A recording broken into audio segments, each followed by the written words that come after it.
Assalamualaikum warahmatullahi wabarakatuh. Halo, kembali lagi dengan kami, channel Fakta Kehidupan. Sebelum kita mulai membahas sebuah cerita, izinkan saya untuk menyapa kalian semua.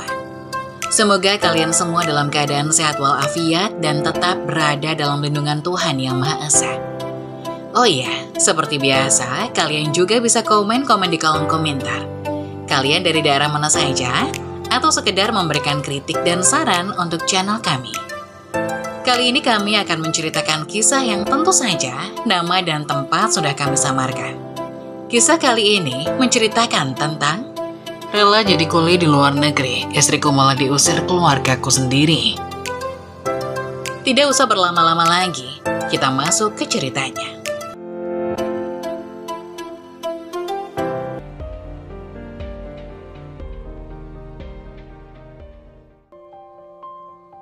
Rela jadi kuli di luar negeri, istriku malah diusir keluargaku sendiri.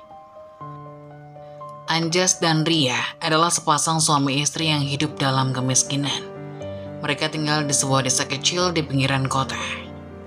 Anjas seorang buruh tani, bekerja keras setiap hari untuk mencukupi kebutuhan keluarganya. Mereka punya 3 anak yang masih kecil-kecil, yang masing-masing membutuhkan perhatian dan kasih sayang. Namun, kehidupan yang sulit membuat Anjas dan Ria harus berjuang lebih keras.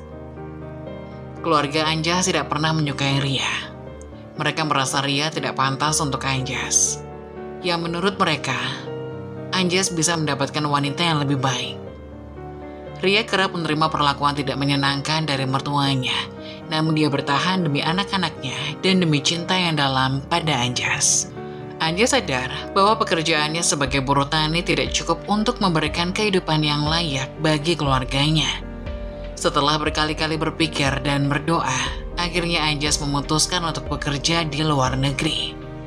Keputusan ini sangat berat bagi Anjas, namun dia yakin ini adalah satu-satunya cara untuk mengubah nasib keluarganya. Keputusan untuk bekerja di luar negeri bukanlah sesuatu yang mudah bagi Anjas. Malam itu, setelah anak-anak mereka tertidur, Anjas duduk di depan rumah yang sederhana bersama Ria.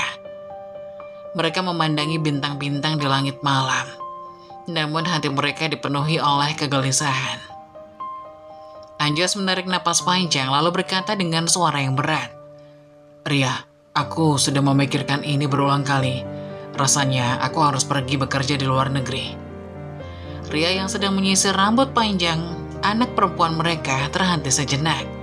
Matanya membulat dan dengan suara bergetar ia menjawab, "Kenapa harus sejauh itu, Mas? Tidak bisakah kita tetap di sini bersama?"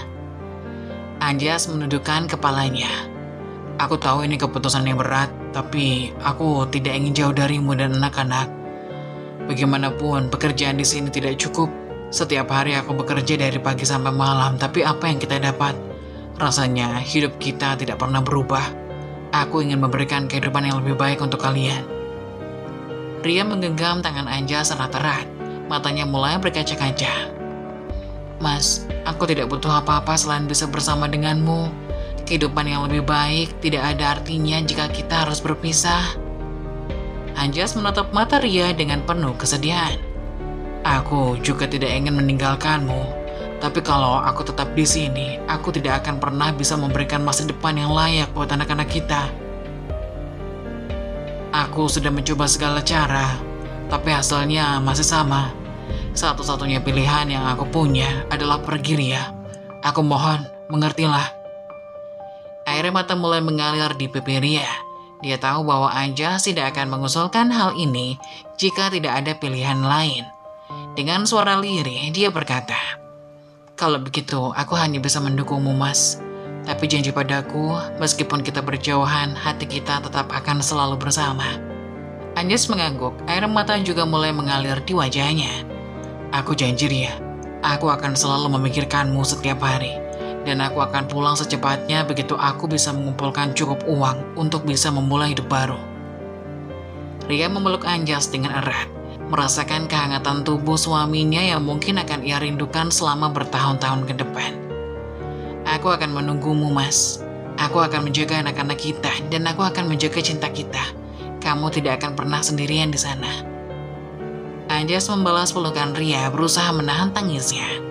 Terima kasih Ria, kamu selalu menguatkanku. Aku tidak akan pernah melupakan apa yang kita miliki. Aku akan bekerja sekeras mungkin agar kita bisa segera bersama lagi. Malam itu, mereka berdua berpelukan lebih lama dari biasanya, menikmati kehadiran satu sama lain sebelum perpisahan yang panjang. Dalam hati, Anjas berdoa agar Tuhan memberinya kekuatan untuk menghadapi semua tantangan yang ada di depan. Sementara Ria berdoa agar keluarganya selalu dilindungi dan diberikan jalan yang terbaik, meski hatinya merasa berat, mereka tahu bahwa keputusan ini adalah langkah penting untuk masa depan mereka.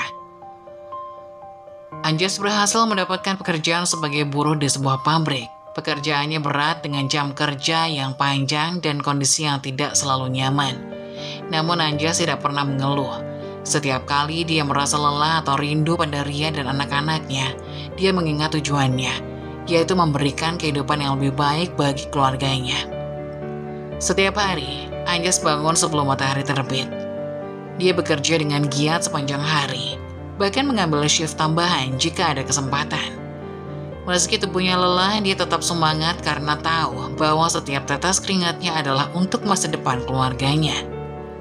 Selain bekerja, Anjas juga memilih untuk menjalankan puasa Senin Kamis secara rutin. Bukan hanya sebagai bentuk ibadah, tapi juga sebagai cara untuk menghemat pengeluarannya. Dengan berpuasa, Anjas bisa menekan biaya makan sehingga lebih banyak uang yang bisa dia kirimkan ke Ria. Suatu sore, setelah selesai bekerja, Anjas duduk di kamarnya yang sederhana.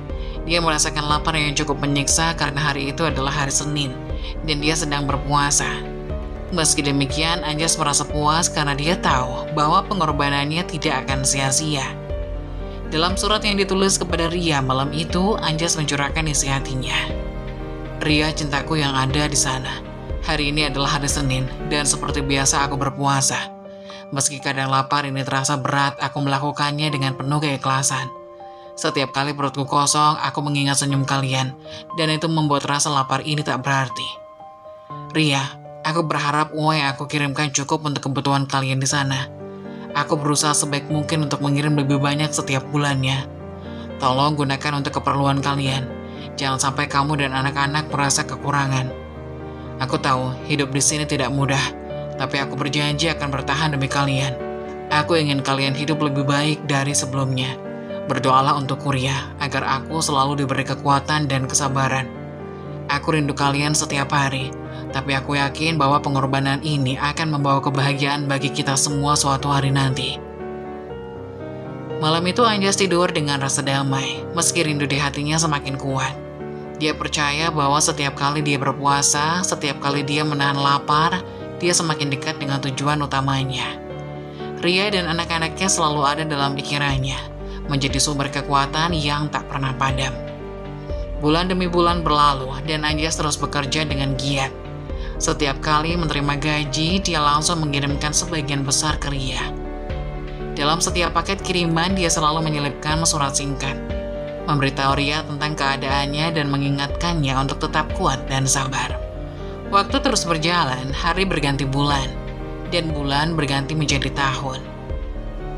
Sudah 2 tahun berlalu sejak Anjas meninggalkan desanya untuk bekerja di luar negeri.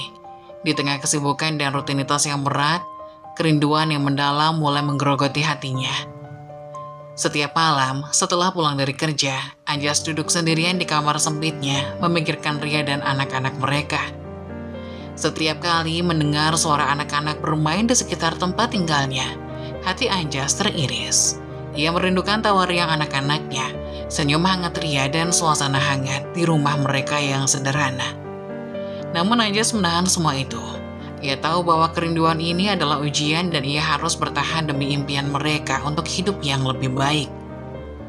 Pada malam-malam tertentu ketika kerinduan terasa terlalu berat untuk ditanggung, Anjas mengambil air wudhu dan melaksanakan sholat tahajud.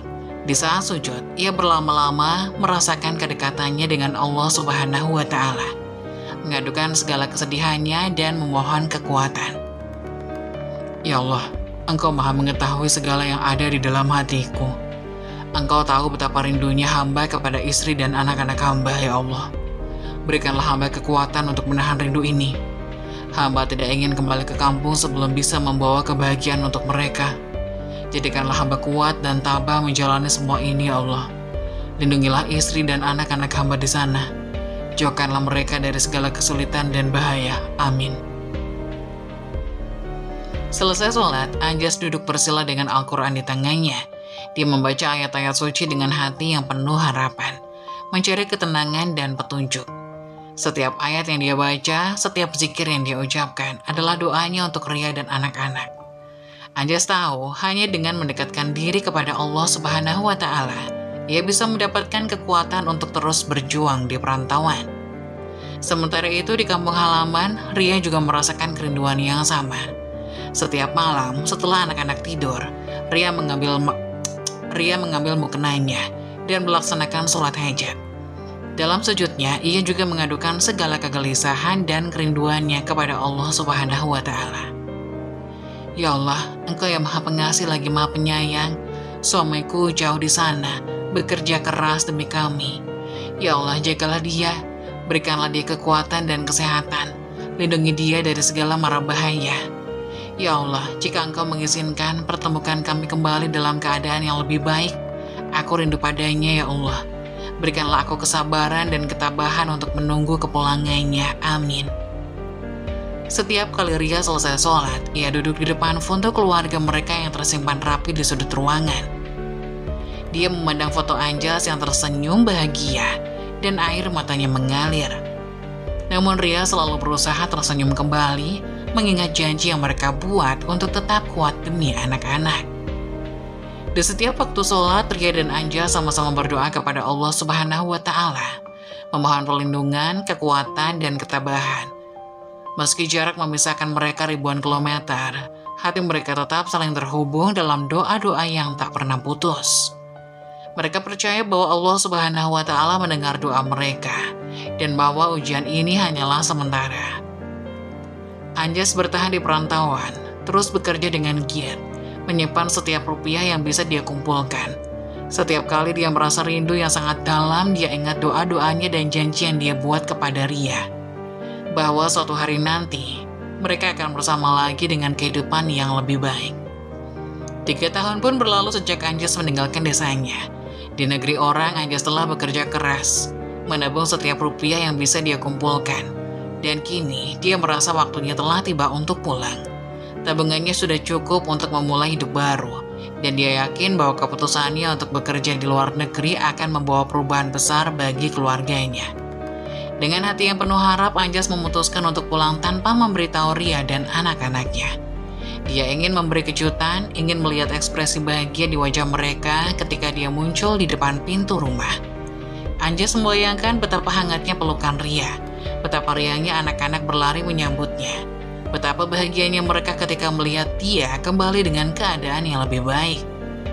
Dalam perjalanan pulang, hati Anjas berdebar-debar. Setiap kilometer yang dia tempuh, setiap stasiun yang dia lewati, semakin mendekatkan dia pada momen yang telah lama dia impikan.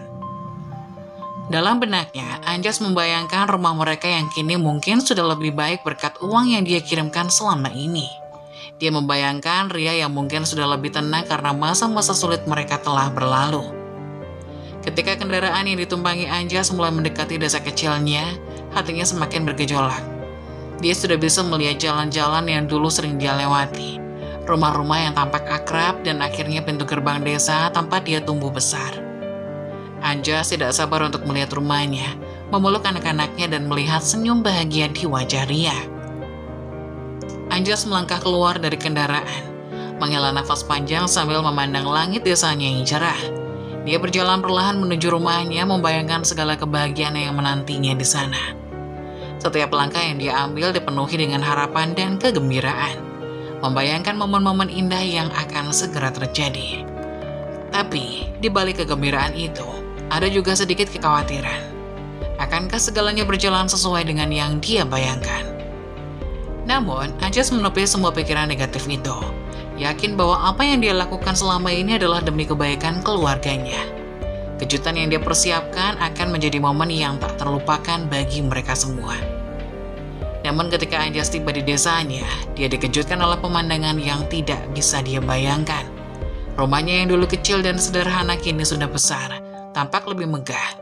Di dalam rumah terlihat keluarga besar Anjas, orang tua dan saudara-saudaranya semuanya berkumpul. Tetapi ada satu yang hilang, Ria dan anak-anaknya tidak terlihat dimanapun. Anjas merasa ada yang tidak beres, dia mulai mencari-cari, bertanya kepada orang-orang di desa. Namun jawaban yang dia terima semakin membuat hatinya hancur. Anjas berjalan dengan langkah cepat, hampir berlari meninggalkan rumah yang dulu ia sebut sebagai tempat tinggalnya. Kepalanya penuh dengan kemarahan, kebingungan, dan kepedihan yang tak bisa dia kendalikan. Bagaimana mungkin keluarganya sendiri bisa melakukan hal seperti itu? Mengusir istri dan anak-anaknya dari rumah yang seharusnya menjadi tempat perlindungan mereka. Anjas merasa seolah-olah hatinya terkoyak, dan hanya satu hal yang ada di pikirannya saat ini, menemukan Ria dan anak-anaknya. Setelah berjalan tanpa arah selama beberapa saat, Anjas memutuskan untuk kembali ke rumah orang tuanya. Dia tidak bisa pergi begitu saja tanpa mendengar penjelasan lebih jelas dari mereka. Dia butuh jawaban. Ketika dia tiba di depan rumah, dia langsung masuk tanpa mengetuk, menandakan betapa marah dan kecewanya dia. "Ayah, ibu," teriak Anjas dengan suara yang bergetar. "Aku butuh penjelasan sekarang juga. Kenapa kalian mengusir Ria dan anak-anakku?" Kedua orang tuanya yang masih berdiri di ruang tamu terlihat terguncang melihat Anjas kembali dengan amarah yang begitu nyata di wajahnya. Ayahnya mencoba berbicara, namun suaranya terdengar lemah dan tidak meyakinkan. "Anjas, nak, tolong dengarkan kami dulu," kata ayahnya. Namun Anjas memotongnya dengan keras. "Dengarkan apa, ayah? Dengarkan bagaimana kalian tega menghancurkan hidupku. Bagaimana kalian tega menghancurkan hidup Ria dan anak-anakku?" Anjas menatap ayahnya dengan tatapan yang penuh dengan kekecewaan dan luka. Ibu Anjas yang masih terisak-isak mencoba mendekati putranya. "Nak, kami melakukannya demi kebaikanmu. Kami pikir uang yang kamu kirimkan akan lebih baik digunakan untuk keluarga besar ini. Kami tidak ingin Ria menghabiskan semuanya. Kamu tidak percaya dia bisa mengelola keuangan dengan baik." Anjas merasa dadanya semakin sesak mendengar alasan ibunya. "Demi kebaikanku." Dia mengulang dengan suara rendah yang penuh dengan sarkasme. "Bagaimana mungkin ini untuk kebaikanku kalau kalian mengusir istri dan anak-anakku dari rumah? Apa kalian tahu bagaimana hidup mereka sekarang? Apa kalian pernah berpikir apa yang terjadi pada mereka setelah kalian usir?" Ayahnya mencoba menengahi dengan nada yang sedikit lebih tegas. "Kami tahu Ria orang yang baik, Anjas, tapi kami juga khawatir. Kamu sudah bekerja keras di luar negeri. Kamu tidak ingin uangmu terbuang sia-sia. Kami ingin memastikan bahwa keluarga besar ini bisa bertahan." "Bertahan? Kalian mengorbankan Ria dan anak-anakku demi bertahan? Demi uang?" Anjas menjerit dengan penuh amarah. Air mata mulai mengenang di matanya, menandakan betapa dalam luka yang dirasakan. Ibu Anjas yang kini menangis lebih keras mencoba memegangi tangan Anjas. "Kami tidak tahu akan menjadi seperti apa ini. Kami pikir Ria akan mencari tempat lain, mungkin bersama keluarganya sendiri. Kami tidak bermaksud membuatnya menderita." Anjas menepis tangan ibunya dengan kasar. "Kalian tidak tahu, atau kalian tidak peduli. Ria tidak punya siapa-siapa selain aku. Kalian harusnya merawat mereka, melindungi mereka, bukannya membuang mereka seperti sampah." Ayahnya akhirnya duduk, terlihat lelah dan tua. "Anjas, kamu sudah tua, kamu tidak tahu apa yang harus kami lakukan. Kami hanya berpikir bahwa ini yang terbaik untuk semua orang." "Terbaik untuk semua orang?" Anjas mengulang lagi, kali ini dengan suara yang hampir tak terdengar karena emosi yang tertahan. "Tidak, ayah, ini terbaik hanya untuk kalian. Kalian menghancurkan keluarga kecilku, demi kenyamanan kalian sendiri, demi kepentingan kalian sendiri. Dan sekarang aku yang harus membayar semuanya." Anjas berdiri di depan orang tuanya, matanya berkaca-kaca namun penuh dengan tekad. "Aku tidak akan memaafkan ini. Aku akan pergi mencari Ria dan anak-anakku. Aku tidak akan berhenti sampai aku menemukan mereka. Dan setelah itu kalian tidak akan pernah melihatku lagi." Dengan kata-kata itu, Anjas berbalik dan pergi meninggalkan rumah untuk kedua kalinya. Namun kali ini dia pergi dengan hati yang hancur. Dia tahu bahwa menemukan Ria dan anak-anaknya mungkin akan menjadi tugas yang sangat sulit. Tapi dia tidak peduli. Dia harus menemukan mereka, harus membawa mereka kembali, dan harus menebus semua kesalahan yang telah terjadi. Di tengah langkahnya yang cepat dan penuh emosi, air mata akhirnya jatuh dari mata Anjas. Dia menangis karena rasa bersalah, marah dan hancurnya kepercayaan pada keluarganya sendiri. Tetapi dia tahu satu hal, dia akan melakukan apapun yang perlu untuk menemukan Ria dan anak-anaknya dan memperbaiki hidup mereka yang hancur akibat pengkhianatan ini. Berbulan-bulan telah berlalu sejak Anjas meninggalkan desanya dengan tekad bulat untuk menemukan Ria dan anak-anaknya. Pencariannya membawanya melintasi berbagai kota, bertemu dengan banyak orang yang tidak dikenalnya. Namun tidak ada satupun yang bisa memberikan petunjuk tentang keberadaan keluarganya. Setiap malam Anjas tidur dengan perasaan putus asa yang semakin menghimpit. Tapi dia tidak pernah menyerah. Harapan untuk menemukan keluarganya adalah satu-satunya hal yang membuatnya terus berjalan.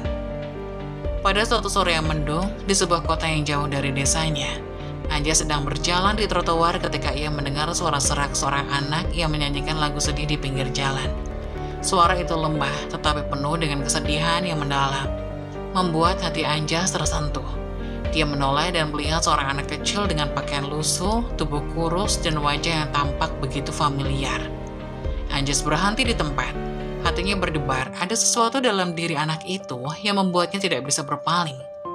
Dengan langkah yang ragu, Anjas mendekati anak itu. Matanya meneliti setiap wajahnya. Semakin dekat, dia semakin jelas bahwa anak ini adalah salah satu dari anak-anaknya. Salah satu yang telah dia tinggalkan 3 tahun yang lalu. "Dik," panggil Anjas dengan suara bergetar, mencoba menahan air matanya. "Siapa namamu?" Anak itu berhenti bernyanyi dan menoleh ke arah Anjas dengan mata yang penuh keletihan. "Aku Dito, Om," jawab anak itu dengan suara pelan. Anjas hampir tidak bisa menahan tangisnya. "Dito, ini ayah, Nak. Ini ayah Anjas." Dito memandang Anjas dengan mata yang penuh kebingungan, seolah mencoba mengenali wajah di depannya. "Ayah," gumam Dito, matanya mulai membesar. Ayah Anjas." Anjas mengangguk. Air matanya akhirnya jatuh. "Iya, Nak, ini ayah. Maafkan ayah telah meninggalkan kalian."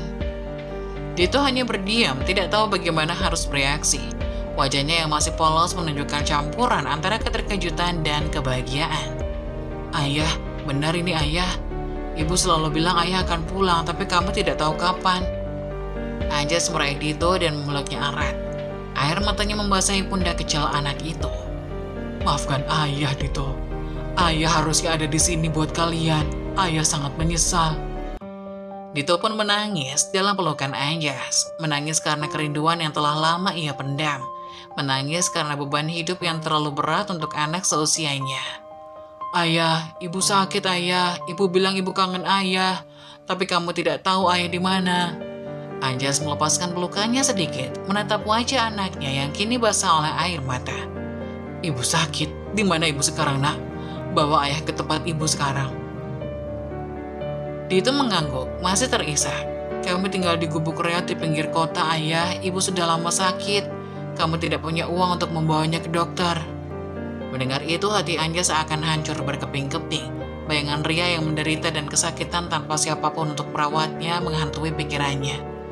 "Ayo, Nak, bawa ayah ke sana sekarang juga," desak Anjas. Suaranya terdengar penuh kegelisahan. Dito segera memimpin jalan, berlari kecil dengan Anjas mengikuti di belakangnya.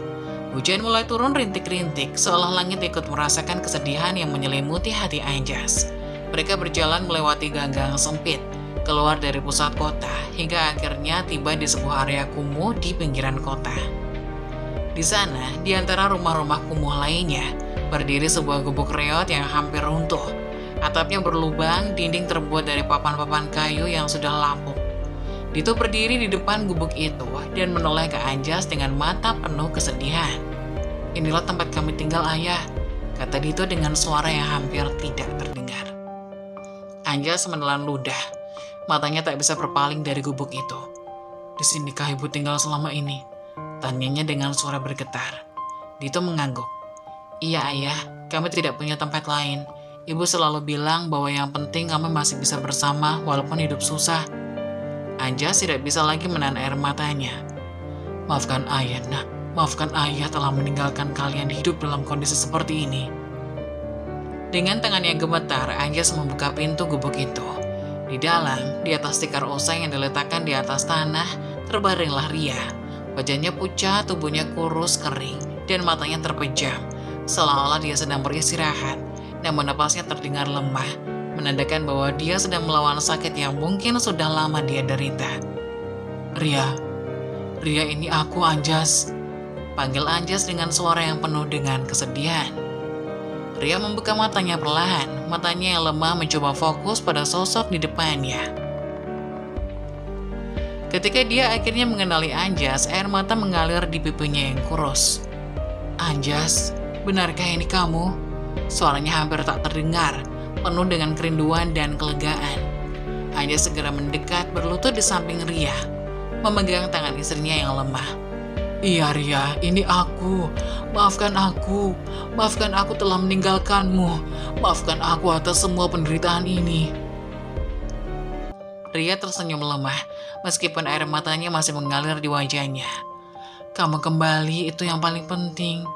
Anjas, aku tahu kamu akan kembali. Anjas memeluk Ria dengan lembut, menahan isak tangisnya. Aku akan membawamu ke dokter ya. Kamu akan sembuh. Kita akan melewati semua ini bersama-sama. Aku tidak akan pernah meninggalkanmu lagi. Aku berjanji. Ria hanya mengangguk pelan. Kekuatannya tampak sudah sangat terkuras. Terima kasih Anjas. Aku selalu percaya pada kamu. Aku selalu menunggu kamu. Anjas mengusap air mata di wajah Ria dengan lembut. Hatinya penuh dengan rasa bersalah dan cinta yang begitu mendalam. Maafkan aku Ria. Aku akan menebus semuanya. Kita akan mulai hidup baru bersama di tempat yang lebih baik. Dengan tekad yang kuat, Anjas membawa Ria keluar dari gubuk itu. Dengan Dito mengikuti mereka di belakang. Meski perjalanan mereka belum berakhir, Anjas tahu bahwa dia tidak akan terhenti sampai dia berhasil membawa keluarganya keluar dari penderitaan ini dan membangun kembali kehidupan yang lebih baik untuk mereka semuanya. Anjas merasa sangat bersalah. Selama ini dia berpikir bahwa dengan bekerja di luar negeri, dia bisa memberikan kehidupan yang lebih baik untuk keluarganya. Tapi kenyataannya, pengorbanannya justru membawa penderitaan bagi istri dan anak-anaknya. Tidak ingin kehilangan Ria, Anjas segera membawa istrinya ke rumah sakit. Dia menggunakan semua uang yang dia tabung selama bekerja di luar negeri untuk memastikan Ria mendapat perawatan terbaik. Setelah beberapa bulan dalam perawatan intensif, kondisi Ria perlahan-lahan mulai membaik. Namun Anjas tahu bahwa mereka tidak bisa kembali ke desa. Keluarganya telah menghancurkan kepercayaan dan harapannya. Oleh karena itu, Anjas memutuskan untuk membawa Ria dan anak-anaknya ke luar negeri, ke tempat di mana mereka bisa memulai hidup baru, jauh dari segala kesulitan yang pernah mereka alami. Di negeri yang baru, Anjas dan Ria memulai kehidupan yang berbeda. Mereka bekerja sama, membangun kembali keluarga mereka dari awal, dan yang terpenting, mereka belajar untuk menghargai setiap detik yang mereka miliki bersama. Cinta mereka telah diuji oleh waktu dan cobaan. Akhirnya menemukan tempat yang damai untuk tumbuh dan berkembang. Saat-saat tersulitmu seringkali mengarah pada momen-momen terbesar dalam hidup. Teruskan. Situasi sulit pada akhirnya membangun orang yang kuat. Mengeluh tidak akan pernah bisa memperbaiki keadaan. Bersemangatlah dalam menjalani hidupmu dengan ikhlas dan kesabaran. Begitulah kisah dari salah satu subscriber kita. Semoga kita dapat mengambil hikmah dan nilai-nilai penting yang bisa kita jadikan contoh pada kehidupan kita sehari-hari. Bagi kalian yang ingin memberikan kritik dan saran yang membangun, kalian bisa tuliskan di kolom komentar. Kalian juga bisa membagikan kisah kalian untuk kami bawakan lewat nomor yang ada di kolom deskripsi. Jangan lupa tetap dukung channel kami dengan cara like, komen, dan subscribe, serta tunggu video-video selanjutnya. Sekian dari saya, terima kasih. Wassalamualaikum warahmatullahi wabarakatuh.